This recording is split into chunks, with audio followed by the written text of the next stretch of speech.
Saint-Esprit. Saint-Esprit, viens nous parler. Viens nous parler encore. On veut chérir ta présence ce matin. On ne court pas après un programme. On ne veut pas un dimanche de plus. C'est toi que nous voulons. Plus de toi. Plus de ton esprit dans ma vie. Et moins de moi. Je lâche, Seigneur. Je lâche les rênes. Je te laisse diriger. Je te laisse diriger. Je te laisse diriger. Alléluia.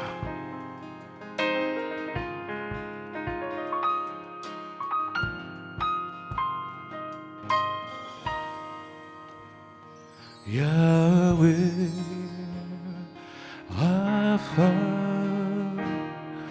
Elohim, Shaddai, Jireh, Adonai, te manifestera.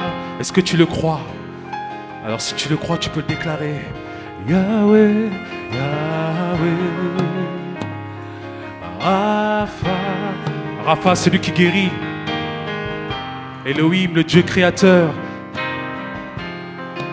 Seigneur, Jireh, Jireh, celui qui pourvoit. Adonai, te manifestera. Oh,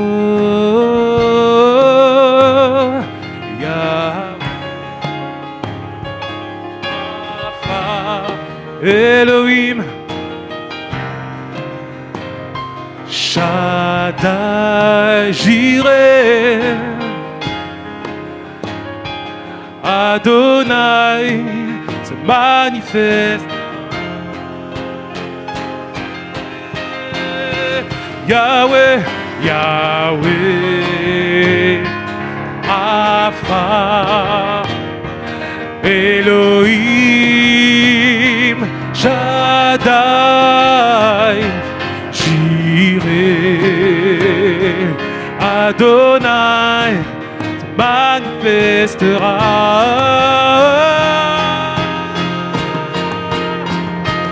Yahweh, Rapha, Elohim, Shaddai, Jireh, Adonai se manifestera.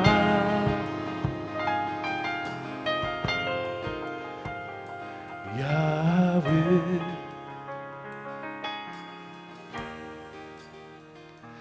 Elohim, Shaddai, Jireh, tu pourvois mes besoins. Tu es Seigneur, sera encore une fois. Yahweh, Yahweh. Tu guéris encore ce matin. Tu crées encore des opportunités. Tu es le Dieu puissant, celui qui pourvoit se manifestera. Et une dernière fois, Yahweh, Elohim, Elohim, Shaddai, Jireh, Adonai se manifestera. Le Saint-Esprit est là. Le Saint-Esprit est là. Le Saint-Esprit est là. Le Saint-Esprit est là au milieu de nous. Il descend dans ta situation. C'est le ciel qui rencontre la terre. Sur la terre comme au ciel. Jésus a marché sur la terre des hommes. Il a foulé la terre des hommes. Il n'était pas sur le trône comme ça en attendant la situation. Non, il est venu à la rencontre des hommes. Il est venu à la rencontre des femmes. Il est venu à la rencontre de cette femme samaritaine qui venait puiser de l'eau. Elle était désespérée, elle était allée de conquête en conquête. Jésus lui a dit, si tu bois de cette eau, tu n'auras plus jamais soif. Alors ce matin, disons-lui, plus de toi, plus de toi, plus de toi.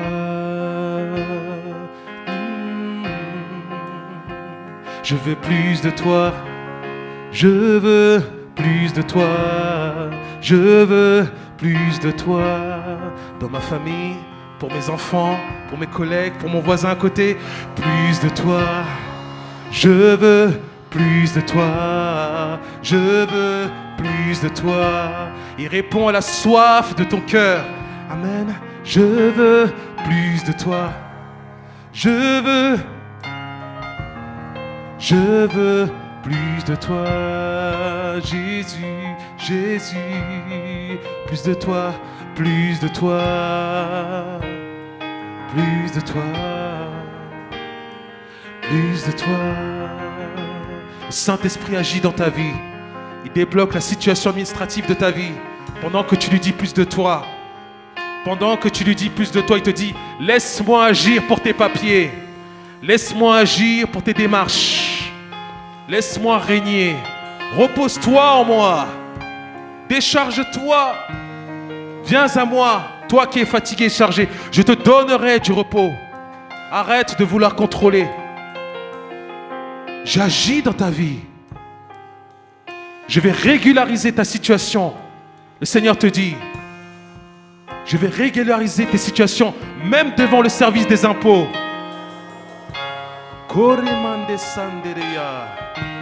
Et prends soin de ton fils.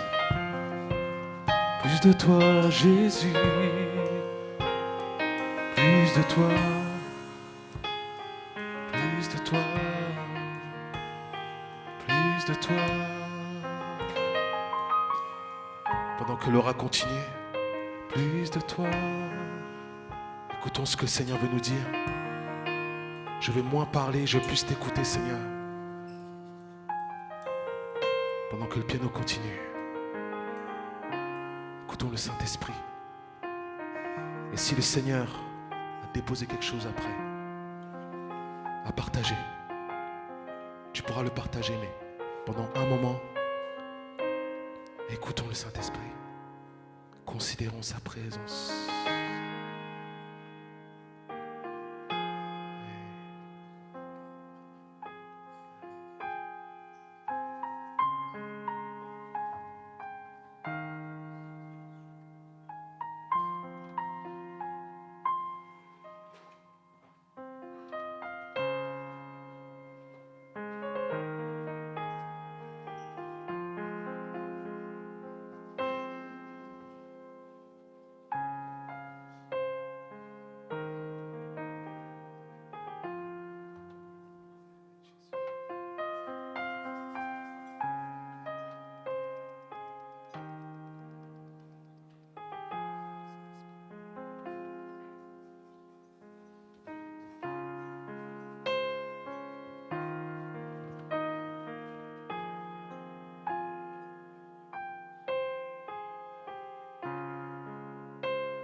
Élevons la voix pour ceux qui ont reçu quelque chose. Si tu as reçu quelque chose de la part de Dieu, ce n'est pas moi qui monopolise la parole. Là où tu es, toi aussi, tu peux prophétiser. Toi aussi, tu peux recevoir le Saint-Esprit. Le Saint-Esprit n'est pas réservé à une élite. L'onction n'est pas réservée qu'aux pasteurs, qu'aux prophètes. Là où tu es. La Bible dit dans Actes des apôtres, ils persévéraient dans la prière, dans la chambre haute.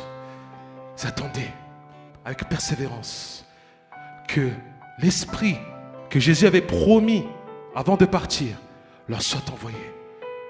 Sans le Saint-Esprit, on ne peut rien faire dans ce monde. On ne peut pas briller, on ne peut pas faire des disciples. Toi aussi, tu es amené à faire des disciples. Même si tu n'as pas de micro. Ne dis pas que tu n'as pas un ministère. Non, on a tous un ministère. On a tous un appel. Qu'il soit discret ou pas, qu'il y ait des caméras ou pas. Là où tu es. Que ton onction descende sur moi. Que ton onction descende sur moi. Que ton onction descende sur nous. Que ton onction descende sur nous. On va le dire. Que ton onction descende sur nous. Église de Dieu. Acclame la présence de Dieu. Descends sur nous. Que ton onction dans ma vie et celle de mon voisin descend sur nous. Que ton onction descende sur nous. Que ton onction descende sur nous. Que ton onction descende sur nous. Que ton onction, j'ai soif de toi. Manifeste-toi dans ma vie et celle de nos voisins. Si on descend sur nous, que ton onction, je ne peux rien sans toi, j'ai besoin de toi.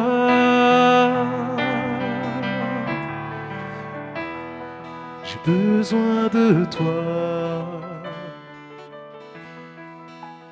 Je suis disposé, assoiffé que ton onction. Je suis disposé.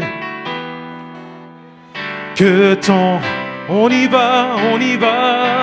Je suis disposé.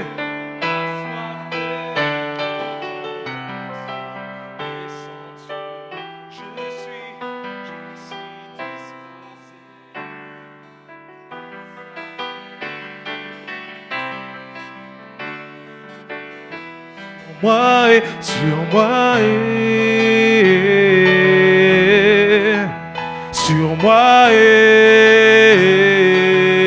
sur ma famille, sur ma famille,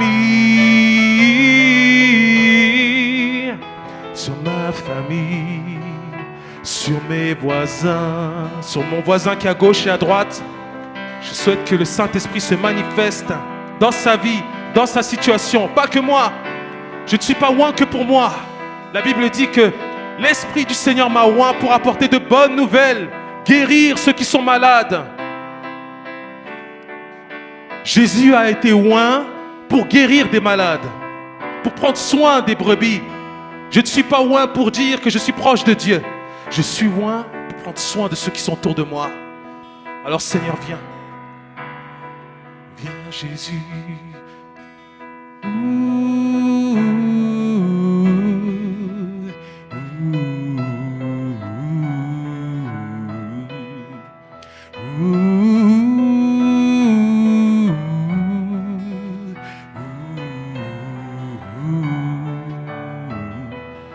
Plus de toi, Seigneur.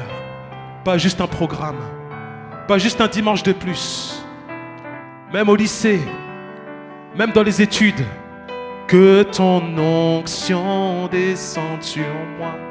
Même au travail, que ton onction, là où j'habite, que ton onction descende sur moi. Que ton onction. Si tu vois des personnes dans ta famille qui ne s'entendent pas, déclare-le. Que ton onction. Si tu vois des personnes malades autour de toi, que le Seigneur te permette de guérir des malades. Et le frère a parlé de dépression tout à l'heure. On refuse tout ça. Nous sommes la lumière du monde. La lumière fait fuir les ténèbres, fait fuir la maladie. Par le Saint-Esprit qui a ressuscité Jésus d'entre les morts. Ce n'est pas que écrit. Nous vivons ce que nous lisons. Que ton onction, que ton onction, que ton onction. Je m'humilie devant toi, Seigneur. J'ai besoin de toi. Je ne peux rien sans toi. Agis dans nos vies. Agis dans mon cœur. Viens briser les résistances. Viens briser l'orgueil, Seigneur. Viens, remplis-moi afin de te déverser autour de moi. Remplis-moi, remplis-moi de ton amour. Remplis-moi, remplis-moi de ton amour. Remplis-moi de ta compassion. Remplis-moi, Seigneur. Remplis-moi de ta joie. Remplis-moi, Seigneur. Remplis-moi de ton humilité. Jésus. Alléluia.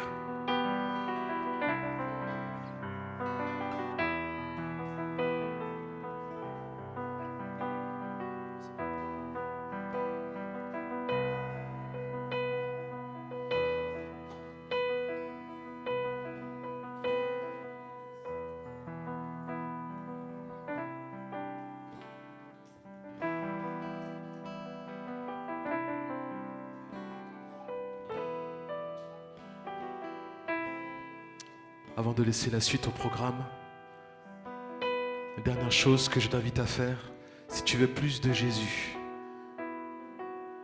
si tu veux manifester les dons de l'Esprit dans ta vie, tu te sens sec, tu te sens découragé, à bout de force, courtement, je t'invite à lever les mains pendant que la musique continue et avec tes propres mots, à chanter ou à déclarer ou à prier.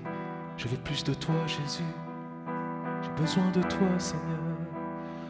Tu vois mon état, Seigneur. Je ne peux rien te cacher. Tu connais tout de moi, Seigneur. Je n'ai pas besoin de t'exposer ma situation. Tu connais, tu me connais, tu me connais. Avant que je sois dans le ventre de ma mère. Avant que je sois dans le ventre de ma mère, tu me connaissais déjà. Tu as formé des plans de paix, non de malheur. Je désire manifester ton esprit. Là où je travaille, là où je travaille, là où j'habite, Seigneur.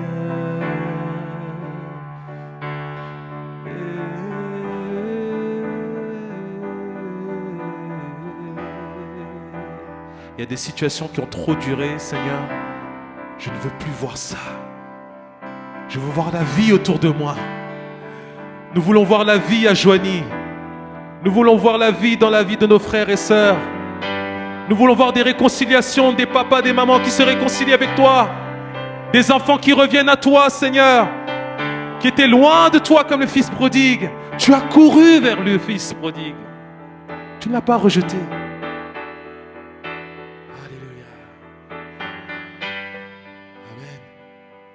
Dieu.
Amen.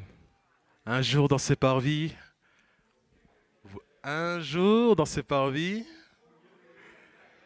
une matinée dans ces parvis, une seconde dans ces parvis vaut mieux que mille ailleurs. Alors soyez bénis, encore bienvenue à ceux qui nous ont rejoints durant cette matinée. Avant de laisser la place aux serviteurs de Dieu et au pasteur Christian, j'aimerais juste faire quelques annonces courtement. Donc les enfants, bien sûr, vont se diriger avec Colette dans la salle préparée pour eux. Donc pas d'annonce particulière à part qu'il y a toujours les réunions de prière le mardi soir à 19h30, le jeudi matin à 10h il me semble, m'arrêtez si je me trompe, et le samedi à 12h30 je crois.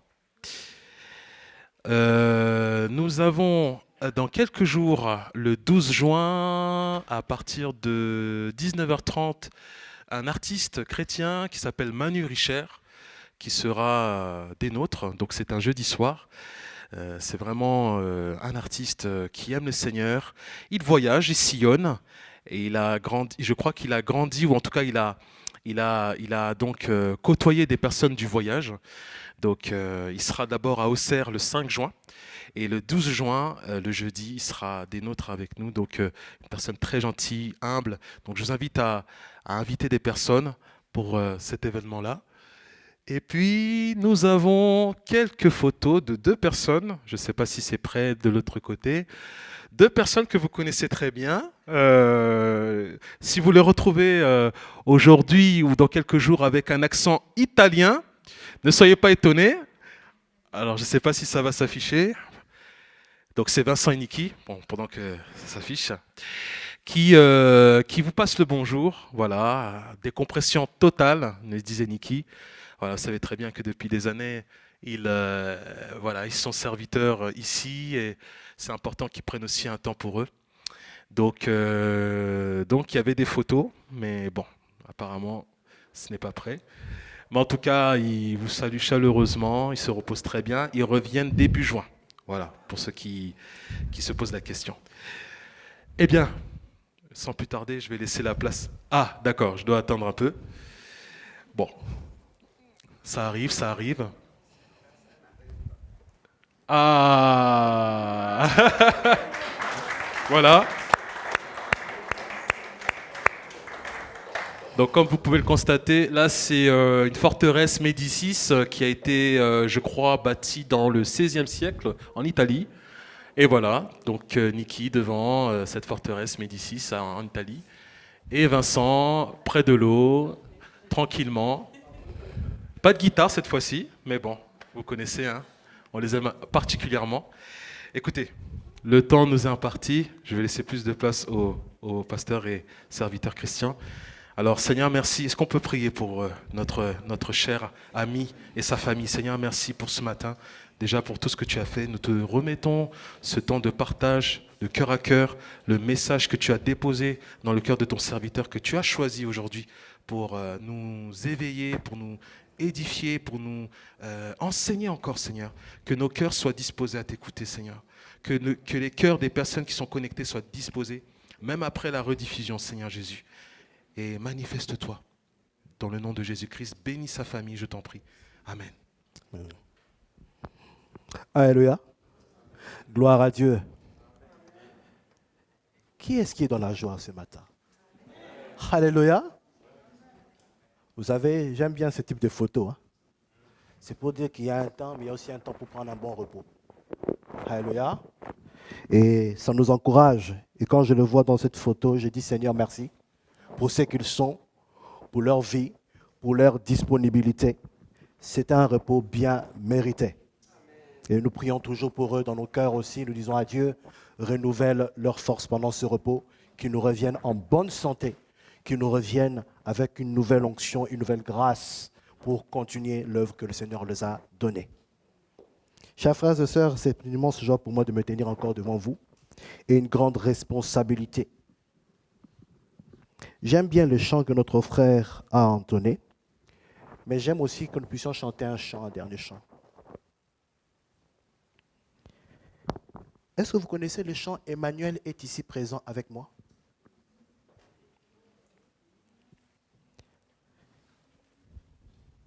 Présent avec moi, Emmanuel est là. Si vous connaissez, vous pouvez chanter la chanson. Oh, oh, oh. Emmanuel est là, ici présent avec moi. Emmanuel est là. Oh, oh. Emmanuel est là, ici présent avec moi. Emmanuel est là. Est-ce que quelqu'un peut encore dire quelque chose à Emmanuel? Emmanuel, je me tiens devant toi. Est-ce que quelqu'un peut encore élever la voix? Quelques secondes. Dis simplement à Emmanuel, mais voici, je suis devant toi. Dis simplement à Emmanuel, mais voici, je suis là dans ta présence. Je m'attends à toi. Emmanuel, Dieu parmi les hommes, nous t'appelons dans ce grand rendez-vous. Que l'homme disparaisse, que toi tu apparaisses.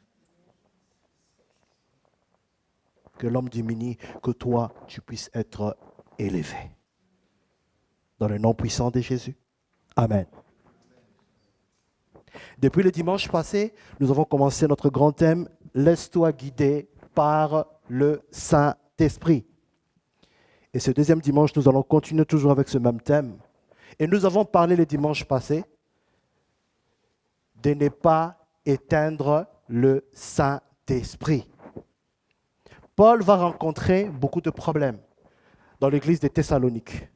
Pour redresser cette pente dangereuse, il va leur donner plusieurs injonctions. Et nous avons pris qu'une seule. Le dimanche passé, nous avons parlé d'éteindre l'esprit. Et le Seigneur nous a amenés à comprendre ce quoi est-ce qu'il ne faut pas éteindre l'esprit. Lorsqu'on parle d'éteindre l'esprit, qu'est-ce que cela signifie? Et nous avons pris un texte que nous connaissons très bien pour introduire justement ces dimanches. C'était le texte de quoi? De David.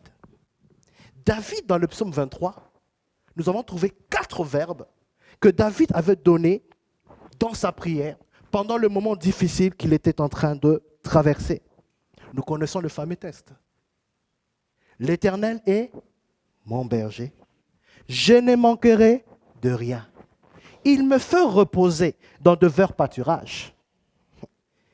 Il me dirige près des eaux paisibles. Il restaure mon âme. Il me conduit dans le sentier de la justice à cause de son nom.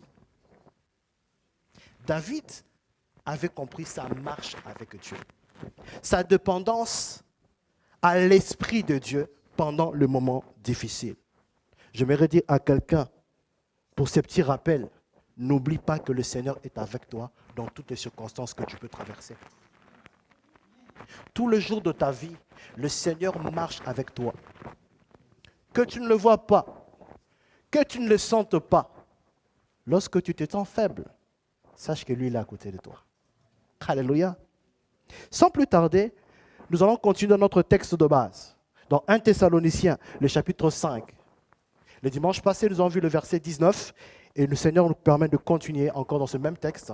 Nous prendrons le verset 20 et le verset 21.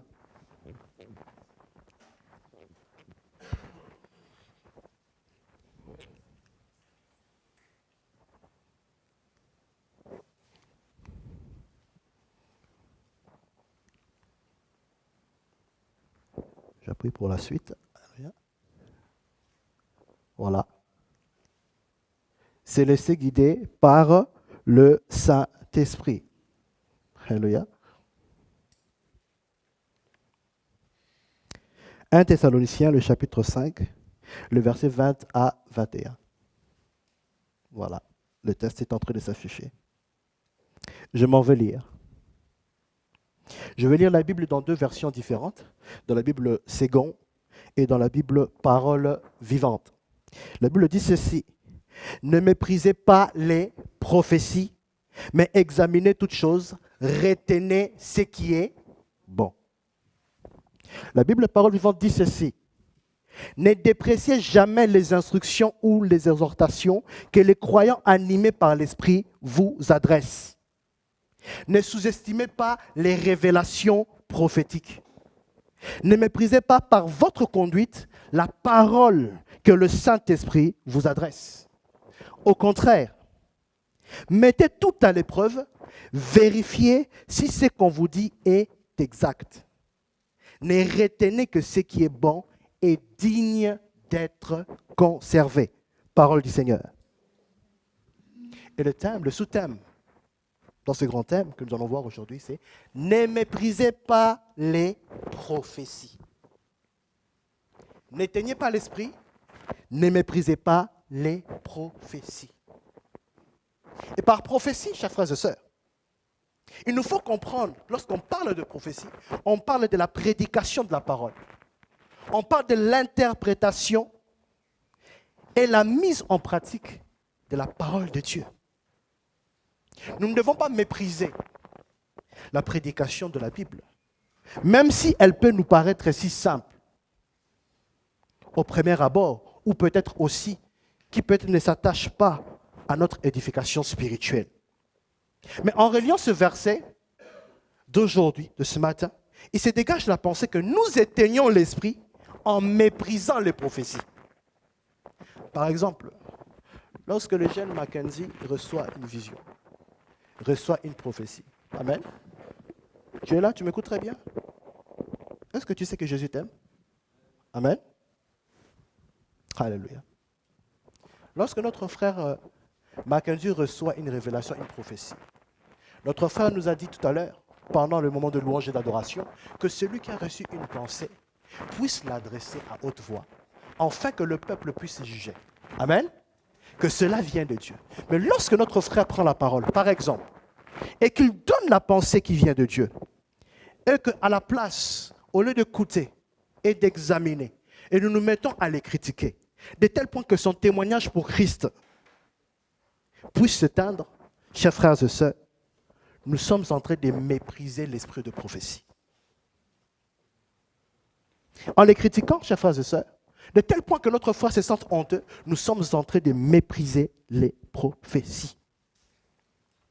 Et le premier sens de prophétiser, par exemple, parce qu'on parle de prophétie, donc le verbe prophétiser, dans le Nouveau Testament, signifie dire ou annoncer la parole de Dieu.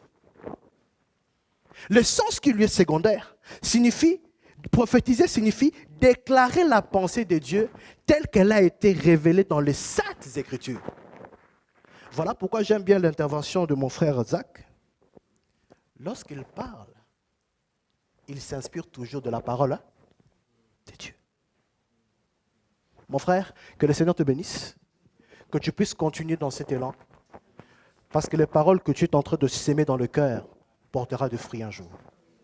Alléluia. Déclarer la pensée telle qu'elle a été révélée dans les Saintes Écritures. Et les paroles, la Bible nous dit que les paroles de l'Ancien Testament ont été préservées pour nous instruire, pour nous montrer la voie. Le Saint-Esprit est celui qui te permet d'entrer dans une dimension profonde, riche et permanente avec Dieu. Il est celui qui vient dans ta vie pour changer ta mentalité et la révolutionner. Le Saint-Esprit est la personne qui te dirige et qui t'amène dans une communion, dans une intimité qui est permanente avec Dieu. Et pour se laisser guider par lui, pour ne pas mépriser les prophéties, il est important de se poser quelques questions.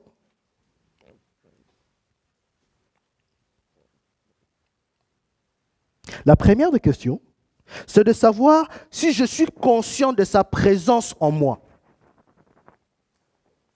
Est-ce que je suis conscient de la présence du Saint-Esprit dans ma vie? La présence du Saint-Esprit avec moi. Et la présence du Saint-Esprit sur moi. 3 dimensions de la marche avec le Saint-Esprit. Le Saint-Esprit en moi. Le Saint-Esprit qui m'accompagne chaque jour, au quotidien. Mon associé de route. Dans tous les projets que je fais, le Saint-Esprit m'accompagne. La 3e dimension, c'est la dimension du sacerdoce. Le Saint-Esprit sur moi, afin de le voir se manifester dans ma vie. L'autre question que nous pouvons encore nous poser, est-ce que le Saint-Esprit a toute sa place dans ma vie?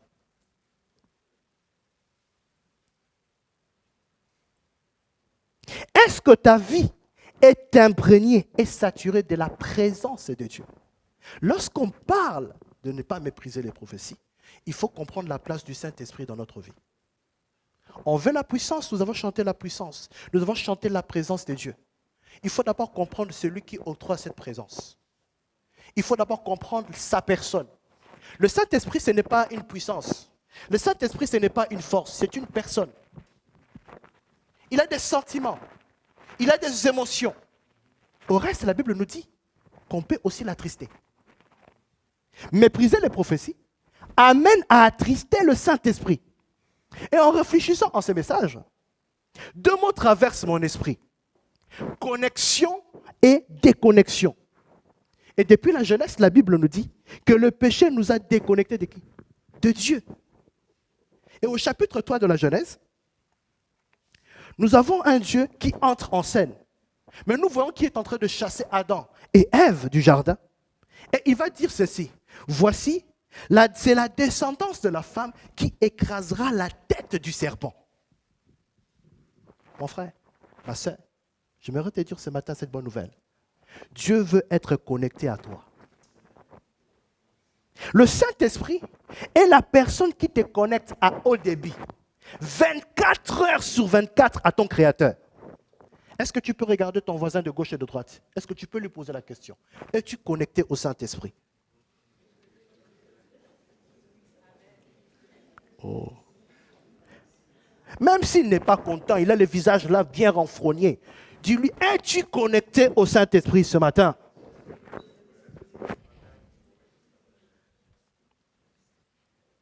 David avait dit, Seigneur, je demande une seule chose. Je voudrais habiter tous les jours de ma vie dans ta maison. Là, je vais admirer ta beauté et te contempler dans ton temple. Il avait compris quelque chose, que le sens même de sa vie, le sens même de sa paix, de sa joie, de son bonheur, de son épanouissement résidait dans la connexion avec Dieu. Au milieu de ce monde complètement déconnecté, qui s'écroule en ténébreux, il est indispensable pour toi que tu sois connecté à Dieu. Et dans Jean chapitre 16, le verset 7, Jésus dit à ses disciples, il dit à ses disciples, il vous est avantageux que je m'en aille, car si je ne m'en vais pas, le consolateur ne viendra pas vers vous. Mais si je m'en vais, je vous l'enverrai. Quelque chose se passe. Le Saint-Esprit, les disciples n'avaient pas compris tout de suite ce que Jésus était en train d'expliquer. Pour eux, le Saint-Esprit pouvait résider d'une façon temporelle. Un petit temps dans une personne. Il ne pouvait pas rester de manière permanente dans la vie d'une personne. Mais Jésus va leur dire, il est avantageux que je m'en aille, afin que le Saint-Esprit vienne. Mais lorsque le Saint-Esprit viendra, qu'est-ce qu'il viendra faire? Le Saint-Esprit, lorsqu'il vient dans ta vie, mon frère, ma soeur, il vient avec le mandat d'opérer, d'accomplir et de démontrer que la parole de l'évangile que tu as entendue, que tu seras appelé à vivre et la vérité. Mais c'est là par quoi il donnera des signes, de prodiges et des miracles. Le Saint-Esprit, lorsqu'il vient dans ta vie, la preuve, tu es ici aujourd'hui. C'est un signe qu'un jour tu as entendu la parole de Dieu. Cela a affecté ta vie. Et tu te dis, je ne peux pas manquer ces rendez-vous. Je dois me tenir dans la présence de Dieu. Je dois venir chercher mon Dieu. Je dois venir chercher mon Dieu. Écoutez, alléluia. Est-ce que je peux changer de micro? Vous me permettez?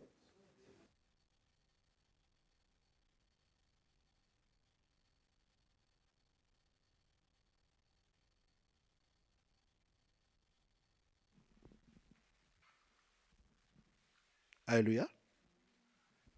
Bon, gloire à Dieu. J'ai pris que le Seigneur puisse nous bénir, que nous puissions avoir aussi des micro-baladeurs, des micro-professionnels. Alléluia. Alléluia.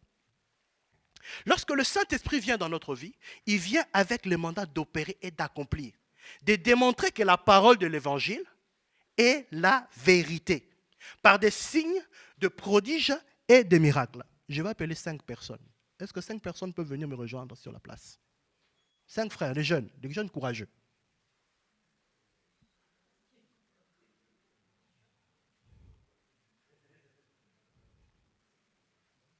Le Saint-Esprit ne nous a pas armés d'esprit de timidité, mais d'esprit de force et de puissance. Alléluia. 5 frères. Vous allez rester devant. Restez devant.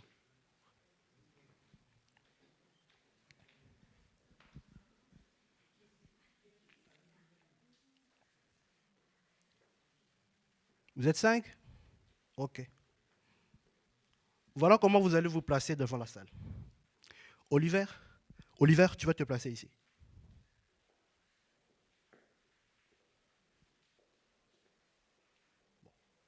Aaron, Oliver, toi tu seras le Père. Tu m'entends? Aaron, toi tu seras le Saint-Esprit. Pourquoi le Saint-Esprit? Le Saint-Esprit, c'est l'être le plus humble de la Trinité. Mais c'est lui qui gère toute la puissance de Dieu. On va comprendre quelque chose. Aaron, mets-toi juste devant Oliver. Mets-toi là. Pas trop, avance un peu, voilà. Tom, ça c'est très bien, tu es déjà à la bonne place. Alléluia. Mon frère, est-ce que tu peux te placer juste devant Aaron là? Sandrine, tu approches, voilà. On va comprendre. On va essayer de comprendre ce principe. Le Saint-Esprit a un rôle à jouer dans ta vie. Et puis nous allons continuer. Aaron, le Saint-Esprit, Aaron, tu vas commencer à faire ceci. D'abord, Aaron, qui est le Saint-Esprit, va s'approcher d'Oliver le Père. Viens à côté d'Oliver.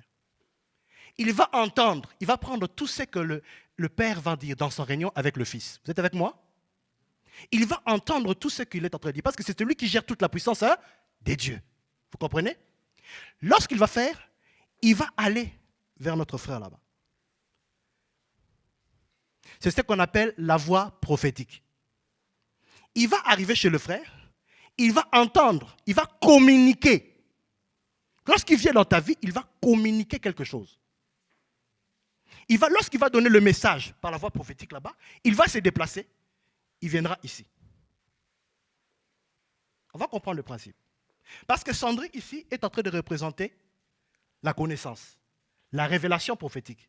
Notre frère là-bas est en train de représenter la voix prophétique, conduite par la vérité. Vous comprenez ce que le Saint-Esprit est en train de faire? Ensuite, il va aller pour ressembler. Et notre frère, c'est ressembler à Christ. Donc, Aaron va faire ça. Est-ce que tu peux refaire le signe comme tu as fait? Là, là et là. Vous voyez? Voilà comment le Saint-Esprit fait. Viens par là, jusque chez notre frère ici. Comprenez un principe. Ce que notre frère a fait, ça représente quel signe? Je ne vous ai pas entendu. Le signe de quoi? De la croix. Le Saint-Esprit, lorsqu'il vient dans notre vie, nous voulons grandir avec Dieu. Le Saint-Esprit ne vient que dans notre vie lorsqu'il voit le sang versé. Lorsqu'on a fait la paix avec Jésus, le Saint-Esprit commence ce travail-là dans notre vie. Il va apporter la parole qui vient du Père. Il va le capter, parce que c'est lui qui gère la puissance de Dieu. Il va aller communiquer dans la vérité. Parce que la Bible dit que le Saint-Esprit, c'est l'Esprit de Christ, c'est l'Esprit de vérité. Il va venir communiquer la voix prophétique dans la vérité. Lorsqu'il va terminer la voix prophétique, il va amener la connaissance qu'il faut. Pour que nous puissions appliquer ce que Dieu veut dans le temps fixé par Dieu. Lorsqu'il va terminer, il va maintenant affecter notre caractère. C'est ce que ça représente. Vous pouvez rentrer, mes frères. Vous pouvez rentrer à votre place. Alléluia. Est-ce que nous avons compris? Le Saint-Esprit dans notre vie ne fait que ramener l'œuvre de la croix. Jésus dit, lorsque le consolateur viendra, il prendra tout ce que je faisais. Il vous racontera tout. Il va vous enseigner tout ce que je vous ai dit. Le Saint-Esprit ne viendra que dans ta vie si tu as fait la paix avec Jésus. Voilà pourquoi même en Égypte, lorsque l'ange exterminateur devait venir, Dieu avait dit aux enfants d'Israël de mettre le sang sur le poteau et sur le linteau. Lorsque l'ange destructeur viendra, lorsqu'il verra le sang, il fera quoi? Il passera autre. La bonne question que tu peux te poser, avant que nous puissions aller plus loin pour comprendre ces principes, pose-toi la question, est-ce que j'ai déjà fait la paix avec Jésus? Nous parlons du Saint-Esprit. Mais le Saint-Esprit, pour qu'il puisse toucher ta vie, il doit comprendre que ton amour pour Dieu est débordant. Il sait que tu es incapable. Il sait que tu es faible. Il sait que sans Jésus dans ta vie, tu ne peux pas. Mais si tu fais la paix avec Jésus, il sera le consolateur de ta vie. Alléluia. La slide suivante. Le Saint-Esprit m'apprend à connaître Christ. Dans Jean 14, 26, la Bible dit quoi? Que le consolateur, l'Esprit Saint, que le Père enverra à mon nom, vous enseignera toutes choses et vous rappellera tout ce que je vous ai dit. 1 Corinthiens chapitre 2, le verset 11 à 12. Lequel des hommes, en effet, connaît les choses de l'homme si ce n'est l'esprit de l'homme qui est en lui? De même, personne ne connaît les choses de Dieu si ce n'est l'esprit de Dieu. Or, nous n'avons pas reçu l'esprit du monde, mais l'esprit qui vient de Dieu, afin que nous connaissions les choses que Dieu nous a données par sa grâce. Le prophète Ésaïe dira ceci à son tour.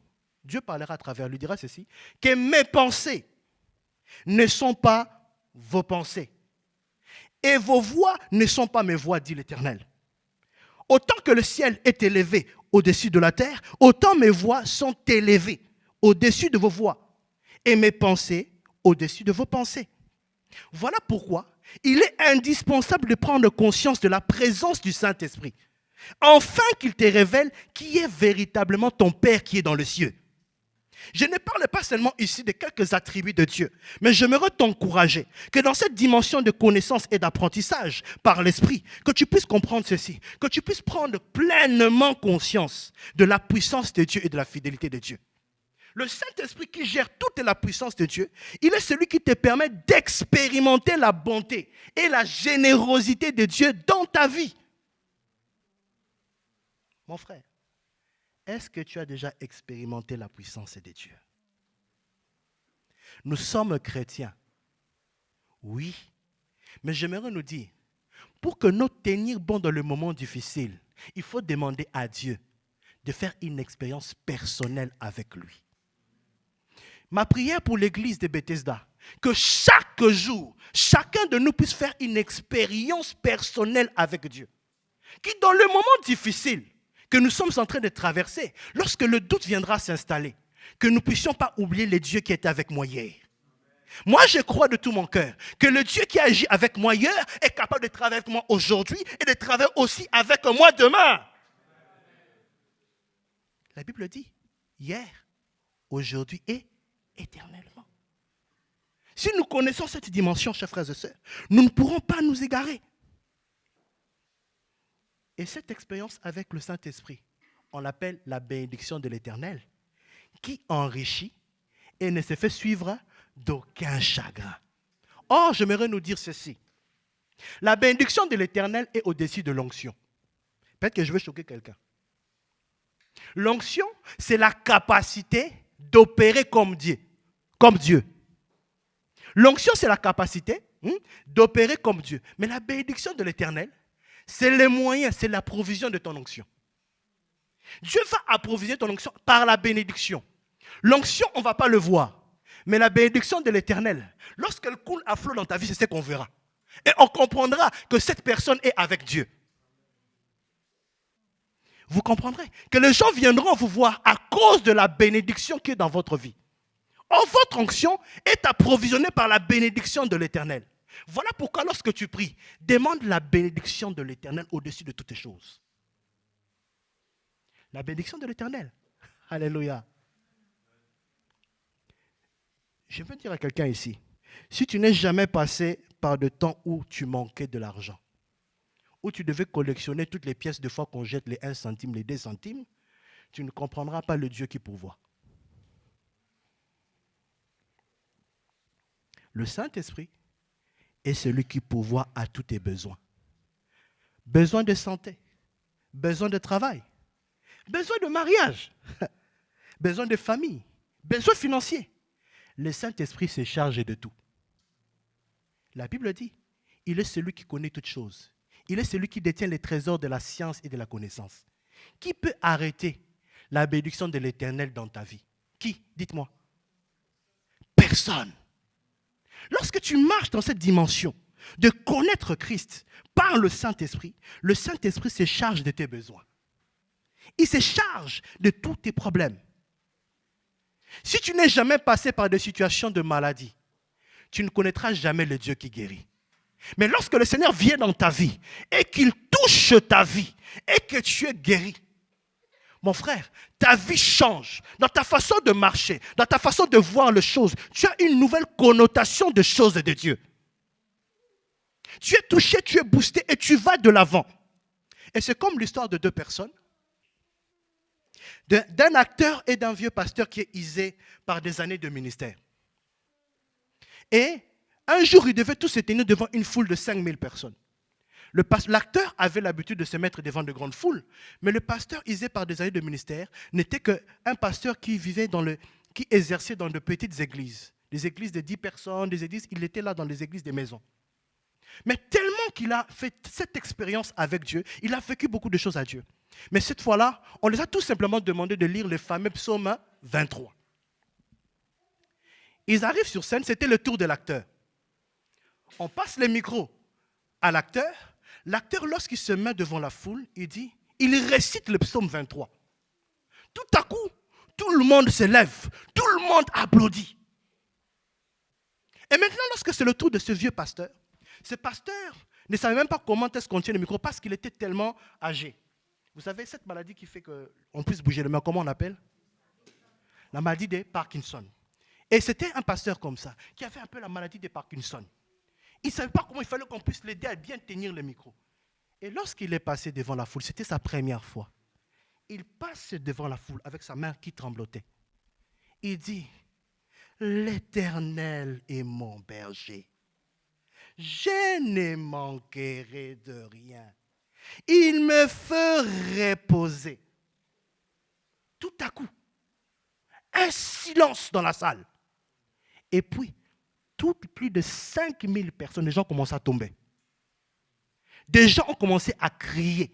Des gens ont commencé à pleurer. Et un journaliste qui était derrière sa caméra a été touché. Qu'est-ce qui se passe? Il appelle l'acteur. Il dit, mais comment ça se fait que toi tu es passé? Tout le monde se lève, applaudit. Mais lui, tout le monde commence à pleurer. Il y a des gens qui tombent. J'ai été marqué par la réponse de cet acteur. Il dira ceci.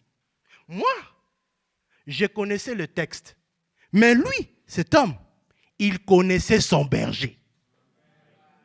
Il connaissait son berger. Mon frère, ma soeur, pour te dire ceci, il y a une différence entre connaître le texte biblique et connaître les dieux de la Bible. Il y a une différence. Car à connaissance égale, c'est l'onction qui fait la différence. Et cela te distinguera partout où tu iras.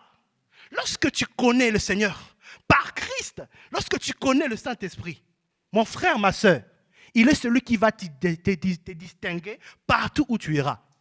Lorsque tu honores Dieu dans le secret, il t'honorera à coup sûr en public. Il ne te laissera pas avoir honte. Comment expliquer que ce vieux pasteur-là, que les gens puissent pleurer, que les gens puissent tomber? C'est parce qu'il avait compris qui était son véritable berger.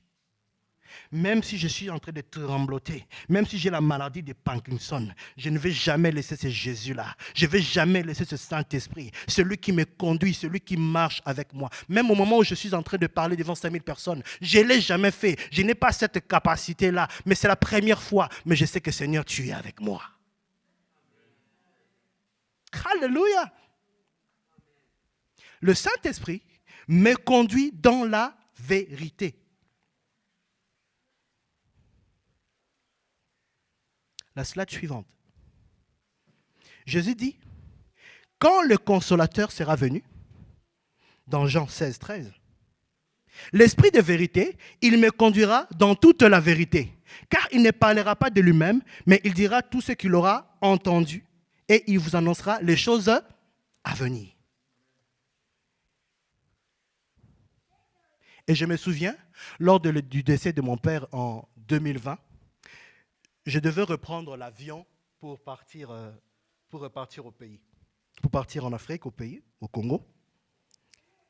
Et ça faisait à peu près 10 ans que je n'étais plus remonté dans l'avion. Et arrivé au moment du décollage, quand l'avion commençait à décoller, je m'agrippais fortement, je m'agrippais très fort à mon siège, comme si je devais enterrer dans cette chaise. Je montais comme ça. À tel point que le steward me voit. Il vient me voir et il vient me donner un verre d'eau. En m'agrippant sur ma chaise, je le regarde, je dis non, je ne vais pas boire de l'eau, non, je n'ai pas besoin d'eau. Il me dit non, prenez de l'eau. Il se peut que ce soit le dernier.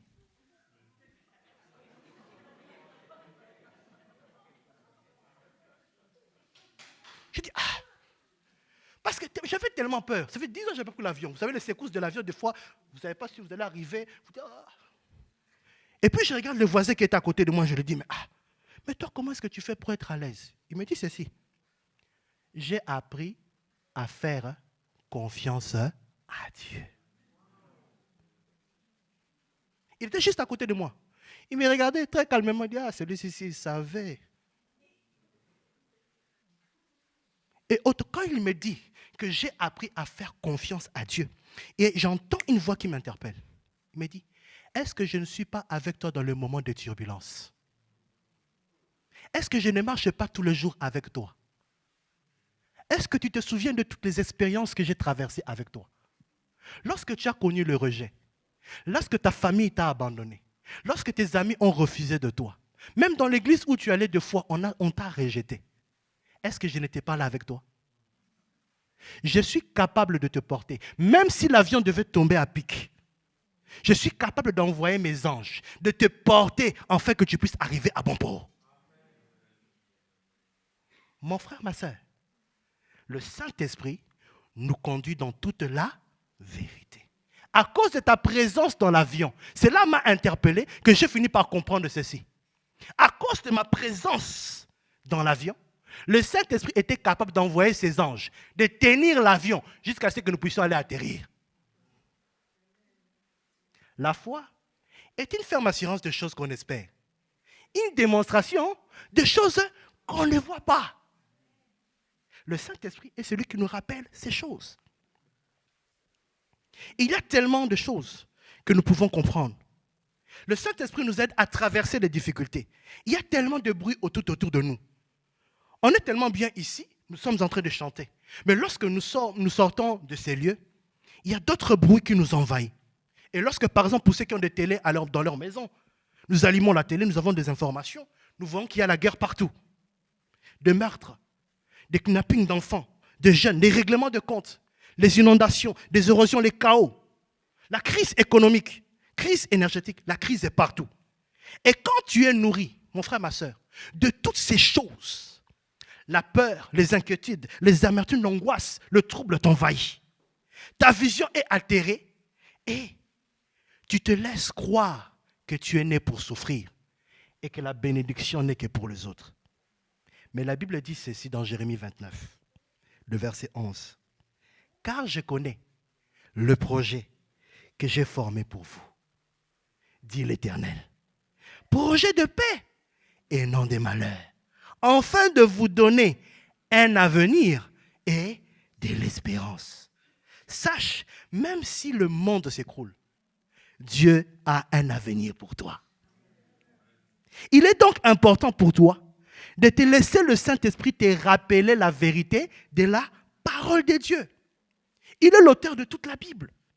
Dans toute son aisance, mon frère, ma soeur, laisse le Saint-Esprit venir habiter dans ta vie et te rappeler sans cesse la vérité.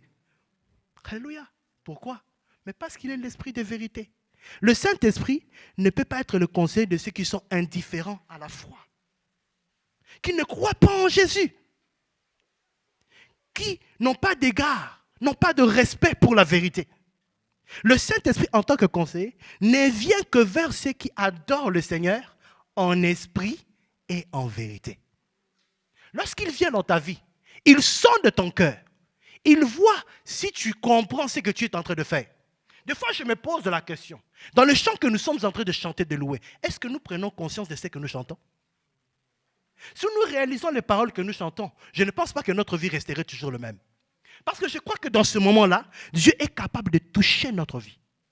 Le Saint-Esprit est le GPS spirituel de ta vie. Lorsque tu es perdu dans un rond-point, les GPS ne fonctionnent pas, il n'y a pas de panneau. Des fois, il m'est déjà arrivé, Saint-Esprit, c'est quelle route que je vais prendre? J'ai déjà fait 2 minutes, 3 minutes en train de tourner dans un rond-point. Paf, prends à gauche. Je vais à gauche, je retrouve mon chemin. Alléluia. Ah, il ne s'est jamais arrivé d'être perdu dans un rond-point. Alléluia. Aujourd'hui, l'Église a perdu la voix prophétique. Parce que l'Église a fait quoi? A tué et a méprisé les prophètes, ses propres prophètes. Et l'Église, cette même Église-là, qui cherche le réveil, qui cherche la parole de Dieu, c'est aussi celle-là qui perd son temps dans les réseaux sociaux et regarde des vidéos où on est en train de critiquer des hommes de Dieu. Vous savez, j'aimerais vous dire cette vérité parce que je vais choquer quelqu'un. L'Europe est esclave. Parce que la voie prophétique est fermée. Beaucoup de gens qui étaient venus d'ailleurs, ou même Français ici, qui ont reçu l'appel en tant que ministère de prophète, ont changé de voie. Ils se sont retrouvés à devenir des bishops, à devenir des pasteurs. D'autres même ont abandonné, sont en train de faire l'échafaudage. Ils sont courbés de douleur. Ils ne peuvent pas prendre 1 heure dans la prière afin de chercher la voix du Seigneur. Ils passent beaucoup de temps dans des choses administratives. Ils n'ont pas le temps libre pour chercher la face et l'orientation du Saint-Esprit. Chers frères et sœurs, 2 piliers dirigent l'Église. La voie apostolique, c'est de demeurer dans l'enseignement de Jésus et inspirée et écrite par les apôtres. Mais il y a aussi un autre pilier, c'est la voie prophétique. Vivre la vie de l'Esprit et ses manifestations par des dons spirituels, par des dons de puissance, par des dons de révélation et d'inspiration. Je me suis posé la question, pourquoi est-ce que Dieu avait dit à Abraham qu'à la 4e génération, il va le visiter? Dieu avait dit à Abraham, dans sa descendance, à un moment donné, ils deviendront des esclaves. Vous savez, Dieu sait qu'en ces temps ici, que le cœur des hommes n'est pas attaché à lui. Tout comme à l'époque de Joseph, le peuple d'Israël au début croyait au Dieu d'Abraham, d'Isaac et de Jacob. Mais pendant le temps qu'ils ont passé en esclavage, ils ont perdu cette attache à Dieu. Et quand Joseph est mort, la voix prophétique s'est éteinte. Elle a été méprisée. Et le diable dans notre vie, qu'est-ce qu'il veut? Le diable veut que la voix prophétique en toi soit méprisée et éteinte. Afin que ta foi soit morte pour que tu puisses régner le Seigneur de gloire. J'ai prié pour toi ce matin. Il n'en sera pas ainsi de ta vie. Toi, parce que tu as appris à connaître la vérité, tu ne vas jamais régner ton Dieu. Alléluia. Je prophétise sur ta vie maintenant. Toi, tu resteras ferme. Quels que soient les vents que tu es en train de traverser, je refuse l'esprit de doute dans ta vie dans le nom puissant de Jésus. Que tu vives l'attouchement particulier de Dieu. Que les choses changent. Et qu'est-ce qui amène la voix prophétique d'être morte? D'être méprisée? C'est la mort naturelle d'un prophète ou la mort où on tue le prophète. Celui qui a la capacité d'avoir la voix de Dieu, si le don qu'il a reçu ne se perpétue pas. Voilà pourquoi nous allons remarquer ceci. Tu peux être un grand leader, mais aucun de tes fils ne parle comme toi. Tu peux être un bon prédicateur, mais il n'y a personne qui ne parle comme toi. Tu peux être un papa qui a beaucoup étudié, mais aucun de tes enfants n'aime les études. Tu peux être une maman qui sait très bien faire à manger, mais aucun de tes enfants, fils comme fille, ne sait bien préparer comme toi. La capacité de s'imprimer, c'est aussi la capacité prophétique. Car la capacité prophétique, c'est le fait de voir et de comprendre et aussi de transmettre. Quand tu ne peux pas t'imprimer, le prophétique en toi est réduit, elle est éteinte, elle est méprisée. Dans 1 Samuel chapitre 8, on dit à Samuel, le prophète, tes enfants ne marchent pas comme toi. Donc Samuel ne s'est pas imprimé dans la vie de ses enfants. Un bon serviteur, mais un mauvais père de famille. Il peut arriver que tu sois un bon prédicateur, comme moi. Pour ceux qui comprennent, quand je me prêche aussi à moi-même. On ne peut pas apporter quelque chose qu'on ne vit pas. Des fois, je pose la question à maman, est-ce que c'était bon? Je me suis bien comporté. Ah! Alléluia! Un bon prédicateur, mais un mauvais mari. Il peut rêver que tu sois un bon apôtre, un bon diacre dans le temple, un bon prophète, mais tu es un mauvais berger au sein de l'assemblée. Dans ton bureau, tu ne reçois que des gens qui ont l'argent, qui peuvent t'aider dans ton ministère. Mais tous ceux qui n'ont pas de moyens, tu les rejettes. Un mauvais berger. Des fois, nous sommes dans des situations difficiles. Mais on ne réfléchit pas. On est en train de traîner les pas. Or, on doit comprendre qu'on doit s'élever et chercher la face de Dieu. La Bible déclare dans Jérémie 33:3. Les téléphones de Dieu. Invoque-moi, je te répondrai. Quand tu invoques Dieu, il va te répondre. Mais il arrive des fois qu'on prie, mais Dieu ne répond pas. Mais pourquoi? Je vous dirais que c'est impossible. Lorsque tu cherches la face de Dieu, lorsque tu parles à Dieu, Dieu va te parler. Si Dieu ne te répond pas, pourquoi? 1, c'est parce que tu n'es pas disposé. 2, c'est parce que tu as une attitude orgueilleuse. Et ce que Dieu doit te communiquer, tu n'es pas propre pour le recevoir. 3, c'est parce que c'est parce que tu te mets déjà dans une attitude, dans une position d'accuser Dieu par rapport à ta situation présente. Voilà pourquoi il est difficile que Dieu puisse te communiquer sa pensée, puisse communiquer avec toi. La France, chers frères et sœurs, elle est esclave. Quand on veut amener les gens à être opprimés par un système préétabli, c'est ainsi qu'on ferme, on méprise la voix prophétique. Dans Luc 11:47, Jésus a dit, malheur à vous qui tuez les prophètes, parce que vous construisez le tombeau des prophètes que vos pères ont tués. Adam était un prophète. Mais le diable a compris que la meilleure manière d'amener l'homme à être esclave, il faut tuer la voix prophétique qui est en lui. Et Adam, qu'est-ce qu'il va faire dans le jardin d'Éden? C'était comme le pasteur. Et Ève, la représentation de l'Église. On est passé par l'Église afin que le pasteur soit affecté pour que le prophétique se ferme. Aujourd'hui, nous avons beaucoup de frères et sœurs qui ne respectent pas leur pasteur, qui veulent imposer tout type de choses, sous prétexte qu'ils donnent beaucoup des offrandes. Ils veulent amener que le pasteur soit fatigué, afin qu'il puisse faire en fait les choses qu'eux veulent imposer. Mon frère, ma sœur, il faut que tu puisses comprendre quelque chose. Ce genre de choses éteint la voix prophétique. Je sens dans mon cœur, dans mon esprit, qu'un bon pasteur ne doit pas faire de vidéos pour critiquer d'autres pasteurs. Un enfant de Dieu ne doit pas passer son temps dans les réseaux sociaux pour critiquer les autres enfants de Dieu. Abraham s'élève comme un prophète de Dieu. Il quitte la Mésopotamie. Il va dans une contrée et il met sa tente.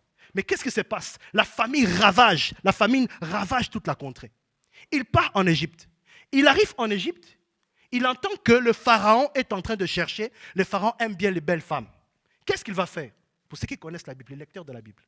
Il va prendre Sarah, il va donner à Pharaon comme si c'était sa sœur, pour éviter qu'il puisse mourir. Mais Abraham en ce moment avait oublié que, alléluia, oh Seigneur, il a donné Sarah.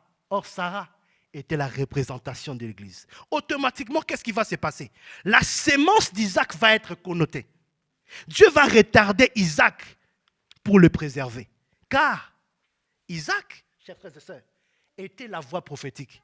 Mais la véritable voix prophétique, c'est Christ. La voix prophétique, c'est aussi les sacerdoces. Au temps d'Élie le sacrificateur, il avait 2 fils, Ophni et Phiné, qui ne craignaient pas Dieu. Eux qui mettaient le faud, qui mettaient le Tumim et le Turim pour consulter l'Éternel en la faveur du peuple. Mais comme ils ne craignaient pas Dieu, ils ne pouvaient pas voir et entrer dans la présence de Dieu pour comprendre les mystères de Dieu. Mon frère, ma soeur, le prophétique est lié à la sanctification. Le prophétique est lié à la vie de sainteté. Quand un prophète ne craint pas Dieu, il ne peut pas voir comme il faut. Il ne peut pas apporter la vision que le Seigneur demande. La Bible déclare dans Galates 5, le verset 16, « Marchez selon l'esprit, et vous n'accomplirez pas les œuvres de la chair. » Il arrive parfois, tu n'es pas impudique, tu n'es pas alcoolique, tu n'es pas adultère, mais tu marches selon la chair parce que tu n'obéis pas à ce que Dieu te dit. Ce que tu fais, ce n'est pas le prophétique. Le prophétique, c'est voir ce que Dieu veut et faire ce que Dieu veut dans le temps qu'il a fixé. C'est ça le prophétique. Au temps d'Hérode, la personnification du diable, il avait compris quelque chose. Si je garde Jean-Baptiste vivant, le prophétique sera là. Qu'est-ce qu'il va faire? Or, il ne savait pas que la véritable voix prophétique, c'est qui? C'est Jésus-Christ. Il va couper la tête de Jean-Baptiste. Jean-Baptiste meurt et une autre voix prophétique s'élève. C'est pourquoi Job avait compris quelque chose. Il a dit ceci: mon Rédempteur s'élèvera les derniers.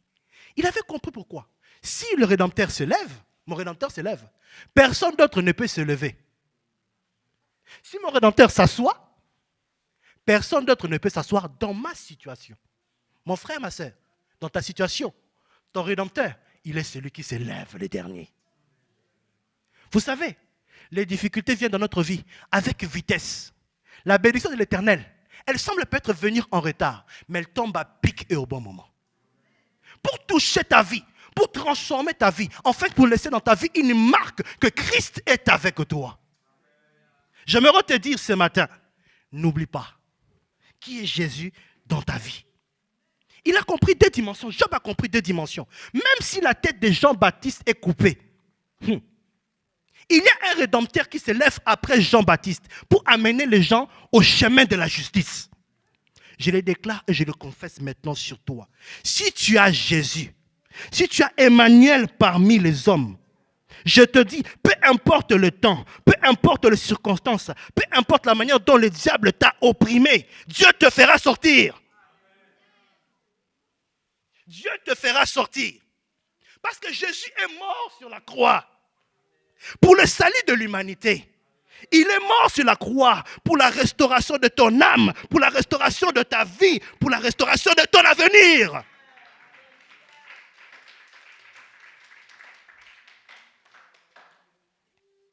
Mon frère, tu ressembles à Christ.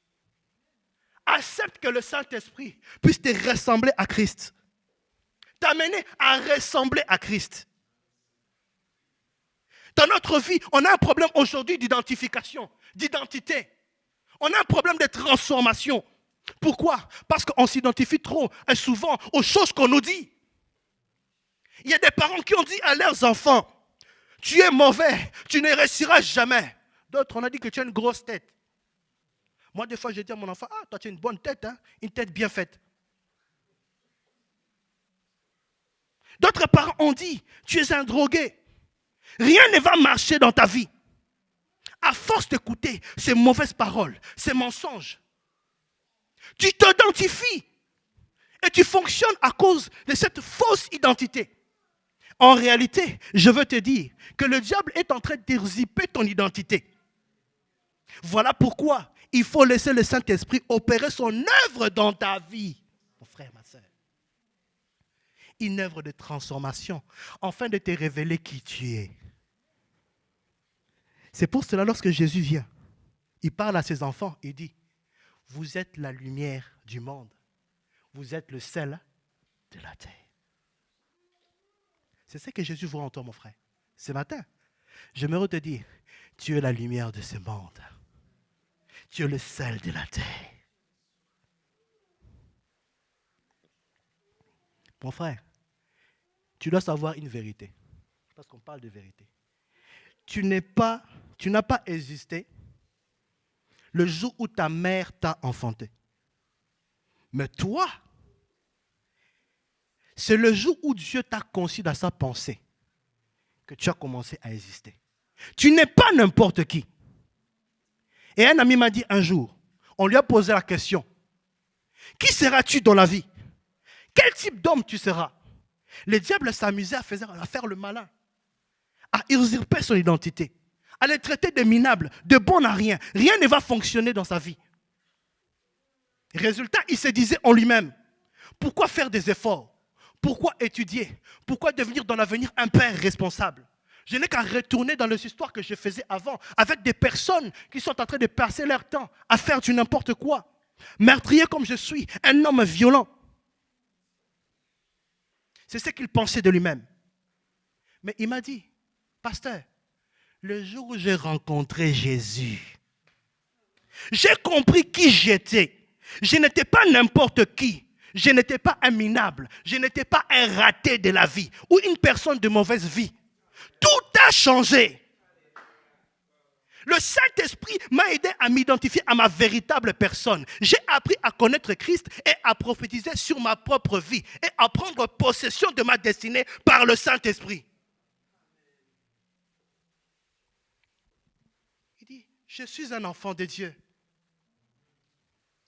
Je suis racheté par Jésus. Je suis justifié par la mort et la résurrection de Jésus-Christ. Je ne suis pas une habitation ténébreuse. Parce que la parole de Dieu me dit, mon corps est le temple du Saint-Esprit. Je ne m'appartiens pas, mais j'appartiens à Dieu. Le Saint-Esprit veut t'amener à ressembler à Christ, à apporter des changements dans ta vie. La question que tu peux te poser, mon frère, ma soeur, est-ce que tu es prêt à le laisser faire? Est-ce que tu es prêt à le laisser agir?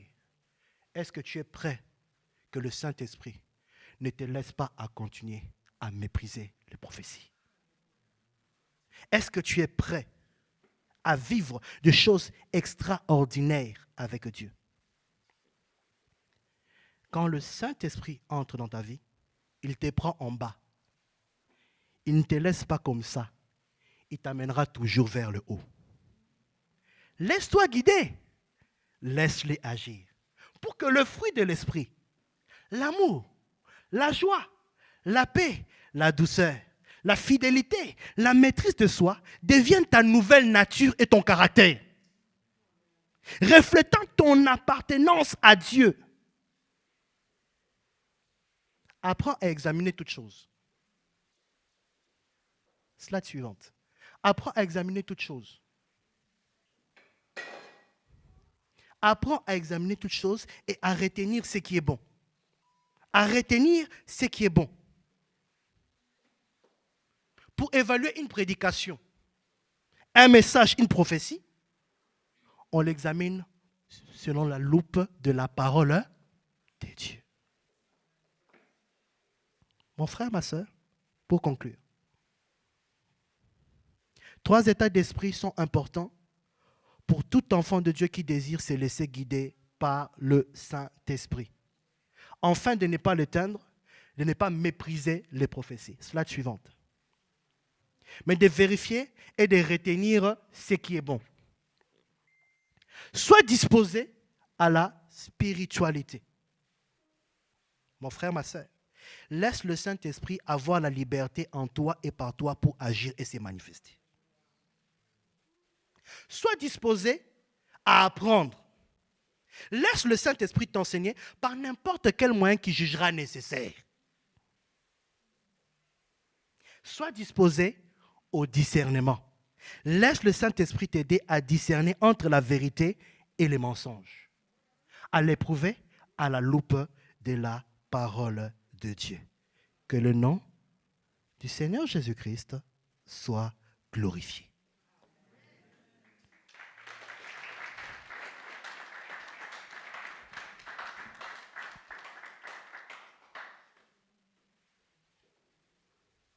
Mon frère, ma soeur, j'aimerais que là où tu es, que tu puisses réaliser la présence de Dieu. Nous sommes arrivés à la fin. Les 10 dernières minutes qui nous restent, j'aimerais tout simplement que là où tu es, je sens une forte présence de Dieu nous envahir ici. Il serait dommage que tu sortes de ces lieux sans vivre la présence de Dieu. J'aimerais que tu puisses réaliser, là où tu te trouves, le Dieu qui marche avec toi tous les jours. J'aimerais que tu puisses réaliser qui est le Saint-Esprit dans ta vie. J'aimerais que tu puisses réaliser, c'est lui qui t'apprend à connaître Christ. J'aimerais que tu puisses réaliser, c'est lui qui t'aide à marcher dans toute la vérité face aux circonstances de la vie. Que tu puisses réaliser qui est le Saint-Esprit. Réalise. Nous avons nos yeux fermés. Nous sommes en pleine prière. Dans ton cœur, sonde ton cœur maintenant. Si tu sais que là où tu es, tu n'as pas fait la paix avec Dieu, je te prierai de te tenir debout. Nous allons prier avec toi et pour toi. Si tu es ici, tu sais que tu as encore des difficultés dans ta marche avec Dieu, je te demanderai de te tenir debout.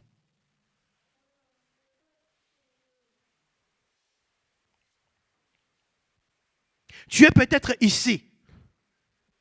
Tu as peut-être déjà donné ta vie à Jésus. Mais il y a encore des addictions qui t'empêchent d'avancer. Tu es bien placé de connaître qui tu es. Tu es bien placé de connaître comment est-ce que tu marches tous les jours. Est-ce que dans ta marche de tous les jours, tu fais toujours confiance au Saint-Esprit? Est-ce que tu le laisses agir? Emmanuel est là, ici présent avec nous. Est-ce qu'on peut nous aider?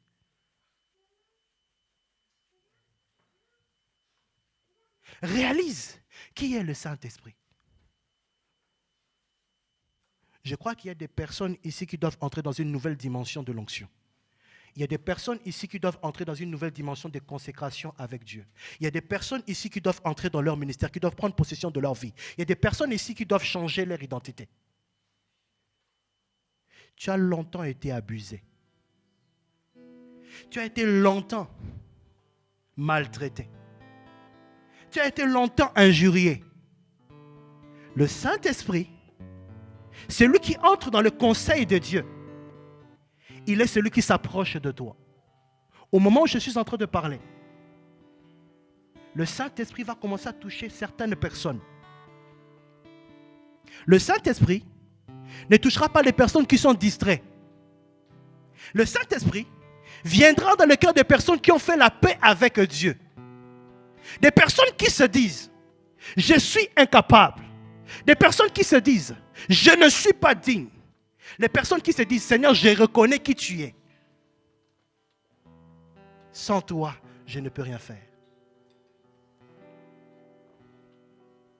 Emmanuel, Dieu parmi les hommes. Dieu parmi les hommes. Que ceux qui prient en langue puissent élever leur voix. Si tu es là, tu pries en langue, que tu puisses prier. Entre dans les profondeurs de Dieu. Entre dans les profondeurs de Dieu. Appelle le Dieu que tu connais. Nous avons dit qu'il s'appelle Jireh. Nous avons dit qu'il s'appelle Shaddai. Le Dieu tout-puissant. Le Dieu de la présence de Dieu. J'aimerais que tu appelles à la présence de Dieu là où tu te trouves. Labrade, rabro salema lebadesa. Rabrede rado salema leda rabrasota. Jérusalem remando salebareba. Conosco. Radea, remando sablacado cado sale. Lema shareba de carobo sate brade. Ema reza se arrebacodo sata. Le Dieu qui marche. Le Dieu qui se mouve. Ce matin, nous ne voulons pas nous attacher au mouvement de Dieu, mais nous voulons nous attacher au Dieu qui se mouve. De ce Dieu qui marchait comme la nuée pendant la journée. Comme la flamme de feu pendant la nuit qui dirigeait les enfants d'Israël. Celui qui est cette boussole, celui qui est cette GPS dans notre vie. Celui qui nous parle de la vérité. Celui qui essuie nos larmes. Si tu n'es jamais passé par le rejet, tu ne connais pas ce Jésus-là qui relève le faible. Rebasade rabosate. Hey, rabosade rabelhalabasata. Mon frère, ma soeur, je t'invite. Entre dans la présence de Dieu. Lorsque la présence du Saint-Esprit est là, lorsque le Saint-Esprit est là, il nous conduit dans toute la vérité. Il change nos caractères. J'étais un homme violent, je suis devenu un homme doux. J'étais un homme qui n'était incapable. Dieu m'a donné des capacités. J'étais un homme timide. Il m'a donné la force. Bien-aimé, appelle ce Jésus-là. Le miracle que tu cherches se trouve dans la présence de Dieu. Le miracle que tu demandes se trouve dans la présence de Dieu. Au moment où je suis en train de parler, il y a des personnes qui vont sentir des choses dans leur ventre. Ça va descendre dans votre ventre. Pour d'autres, ils vont sentir le poids du fardeau du ministère qui va les envahir. Qui va les envahir, qui va descendre dans leur vie.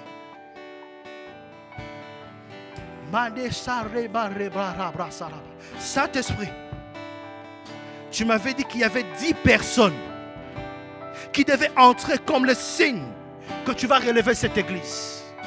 Cher Saint-Esprit, même parmi ceux-là qui sont en train de nous suivre à distance, cher Saint-Esprit, tu n'oublies personne. Tu n'oublies personne. Tu n'oublies personne. Emmanuel est là, ici présent avec moi. Emmanuel est là.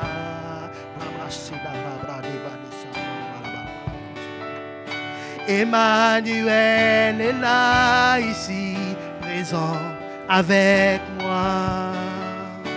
Emmanuel est là. Hey, Emmanuel est là, ici présent avec moi. Emmanuel est là. Cher Saint-Esprit, la brade, la mocha de brade, hey, Rabosata. Oh, Rabrade, ah,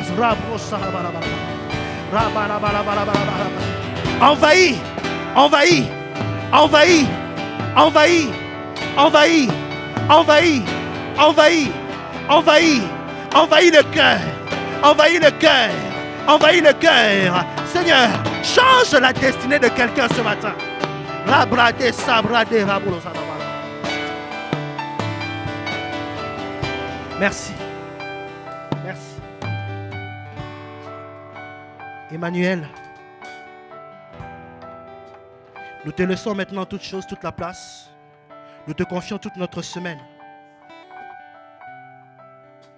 C'est que tu as commencé avec nous. Je crois dans mon cœur que tu vas visiter quelqu'un dans sa chambre. Je crois dans mon cœur que tu vas le visiter à son travail. Je crois que tu vas le visiter dans sa famille. Parce que tu es le Dieu qui se révèle lors d'un processus. Merci pour ce que tu vas faire. Et je décrète maintenant sur la vie de mon frère ta bénédiction qui dépasse toutes choses. Qui ne se fait suivre d'aucun chagrin. Que là où on a été abusé et manipulé, que ta vérité éclate. Que la restauration entre dans le vie maintenant, dans le nom puissant de Jésus. Que ceux-là qui ont versé les larmes un jour, qui vivent l'amour d'un Père, au-delà de toute espérance, au nom de Jésus. Amen.